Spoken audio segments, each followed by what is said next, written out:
100% आहे. महायुतीचंच वर्चस्व जिल्हा परिषद नगरपालिका महानगरपालिकामध्ये नाशिक जिल्ह्यात नव्हे तर महाराष्ट्रात राहील. काही सांगितलं मी नाशिकमध्ये जन्माला आलो. मी या नाशिकचा बालक आहे आणि ते माझं पद कोणीही शेवटपर्यंत काढून घेऊ शकत नाही. नंतरही गेल्यानंतर काढून आता पालक आहेच मी.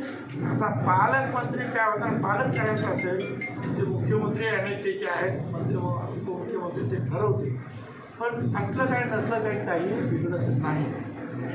आपल्या सगळ्यांना माहिती आहे की सगळ्यात ज्येष्ठ मंत्री मी 91 पासून आणि इथे सुद्धा 10 वर्ष मी पालकमंत्री होते.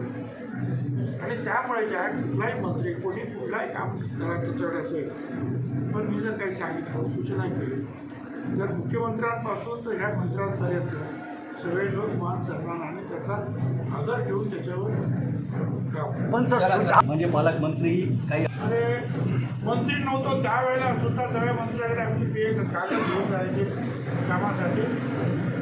हे तुमचा अनुभव त्यावेळेला सुद्धा अतिशय मानाचे मागून आमच्या सगळ्या कार्यकर्त्यांमुळे काम छगन भुजबळ साहेबांचं काम आहे. जिल्ह्यात म्हणजे महाराष्ट्रात राहू द्या नाशिक जिल्ह्यात पुन्हा महायुतीचे वर्चस्व राहील. 100% राहील. महायुतीचंच वर्चस्व जिल्हा परिषद नगरपालिका महानगरपालिकामध्ये नाशिक जिल्ह्यात नव्हे सगळ्या महाराष्ट्रात राहील. पालकमंत्री म्हणून पुन्हा जल्लोष पाहायला मिळाला. मी मगाशीच सांगितलं मी नाशिकमध्ये जन्माला आलो. मी या नाशिकचा बालक आहे आणि ते माझं पद कोणीही शेवटपर्यंत काढून घेऊ शकत नाही. नंतरही गेल्यानंतर काढू शकत काय. आता पालक आहेच मी. आता पालकमंत्री काय होतात, पालक करायचं असेल ते मुख्यमंत्री आणि ते जे आहेत मंत्री उपमुख्यमंत्री ते ठरवतील. पण असलं काय नसलं काय काही बिघडत नाही. आपल्या सगळ्यांना माहिती आहे की सगळ्यात ज्येष्ठ मंत्री मी 91 पासूनचा आणि इथे सुद्धा 10 वर्ष मीच पालकमंत्री होतो.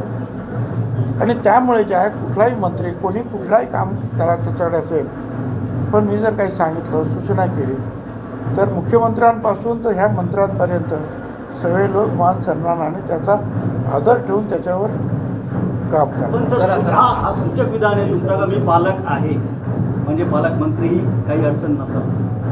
अरे मंत्री नव्हतो त्यावेळेला सुद्धा सगळ्या मंत्र्याकडे आमचे पे कागद घेऊन जायचे कामासाठी. त्यावेळेला सुद्धा अतिशय मानाचे मागणूक आमच्या सगळ्या कार्यकर्त्यांना म्हणत होते का ते छगन भुजबळ साहेबांचं काम आहे. तर आता काय आणि पहिल्यांदा तर म्हणजे अनेक लोकांना किंवा वर्तमान मीडियावर आपल्या चॅनलमधून सोमवारी रात्री 10:30-11 बातम्या सूत्र म्हणून त्याच्यानंतर तर काही लोक जे ज्यांना पलीकडून सुद्धा कामालाच लागले आणि मुंबईत दाखल सुद्धा झाले. अनेक लोक बाहेरच राहिले जागा मिळाले आणि अनेक लोक त्यांना ते पोहोचले सुद्धा. सगळ्या महाराष्ट्रामध्ये फटाके उडाले आनंद साजरा झाला. महाराष्ट्राच्या बाहेर सुद्धा कारण हिंदी चॅनलसुद्धा वर्तमानपत्र या बातमी दाखवत होते. त्याच्यामुळे जिथे जिथे मागासवर्गीय आहेत दलित आहेत आदिवासी आहेत स्पर्धा परिषद आहे त्या सर्व ठिकाणी आहेत अतिशय उत्साहानं जे आहे या कृतीचं जे आहे स्वागत करण्यात आलं आणि ती बातमी जी आहे लाखोपर्यंत लोकांपर्यंत नेण्याचं काम केलं. महाराष्ट्रात सगळीकडे झालं. त्याचे अनेक आपण सुद्धा वर्तमानपत्राची कटिंग पाहिली आणि सोशल मीडियाने अनेक ठिकाणी करतात. आज सुद्धा जेव्हा पाहत पडलो त्यावेळेला DOT असेल आणि इतर सगळे ठिकठिकाणी जिथे जिथे गावं आहेत त्या ठिकाणापासून खास अडवून स्वागत. त्याच्यानंतर घोटीला मोठं स्वागत, इगतपुरीला मोठं स्वागत, नाशिकला मोठं स्वागत. ते सगळं सुरूच होतं. प्रचंड गर्दी. आणि त्यानंतर जे आहे राष्ट्रवादी भवनामध्ये सुद्धा ते सगळं करीत असताना या रोडवर येताना सुद्धा आपल्या मतदारसंघातील मतदारसंघाच्या बाहेर सुद्धा विशेषतः निफाड आणि इतर सगळ्या ठिकाणी चौकामध्ये स्टेज वगैरे टाकून रिसोर्ट स्टेजवर प्रचंड उत्साहामध्ये लोकांनी स्वागत. सर तुम्ही जसं मी मगाशी सांगितलं, जिंदगीमध्ये माझ्या नेहमी चढउतार आले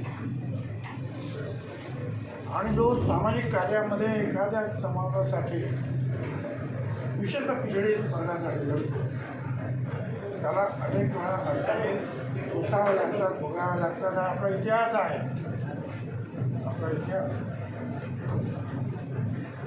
आणि छत्रपतींपासून छत्रपती शिवाजी महाराज, फुले, शाहू, आंबेडकर सगळ्यांनीच हे सगळं भोगलं. छत्रपतींच्या विरुद्ध सुद्धा जे आहेत गोर गरीब एकत्र झाले, पण मोठे मोठे लोक नाही आम्ही सुद्धा जेव्हा सामाजिक काम केलं समाजासाठी, बाकीचं राजकारण जे फक्त राजकारण करतं त्यांना फारसा त्रास होतो. मग ज्यावेळेला एका समाजासाठी आणि पिछडे समाजासाठी जेव्हा आपण काम करतो मागासाठी, त्यावेळेला त्रास होणार असं ओळखूनच सगळ्या आमच्या कार्यकर्त्यांनी आम्ही नाही या प्रश्न विचार जे लोक माझ्याबरोबर होते ते लोक होतेच. आता ते एक आहे जे नव्हते सुद्धा जे आहे, पण हे सगळ्या प्रसंगामध्ये होतं. निवडणुकीमध्ये मतदार निवडणूक होईपर्यंत दुसऱ्या पक्षाचं काम करणारे लोक हा पक्ष निवडून आला की ते काय त्या DJ समोर तेच पुढे नाचायला असतात. हे काही फक्त आपल्याकडे होत असेल तर अख्ख्या महाराष्ट्रात काय तुमची ठीक आहे, ए विषय ओ विषय. साहेब मला माहिती नाही काय म्हटलेलं आहे. आनंदात हे करण्यात साजरा करण्यासाठी म्हटलं होतं आणि त्याप्रमाणे ते ढोल वाजतात. अख्ख्या महाराष्ट्रात ते ढोल वाजतात. सर पुढचा ध्येय काय?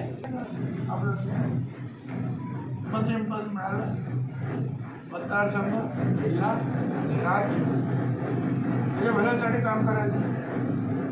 आणि एरवी सुद्धा सामाजिक काम आपलं चालूच असतं कोणतरी.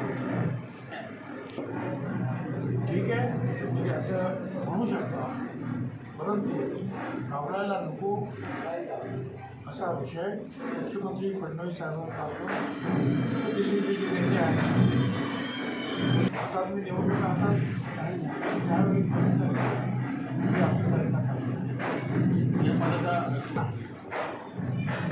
आता तुम्हीच प्रश्न विचारता, हा प्रश्न तुम्ही इतरांना विचारला, दुसऱ्या मुख्यमंत्र्यांना विचारला, मलाच विचारलं, म्हणजे तुम्हाला माहिती आहे फायदा होणार.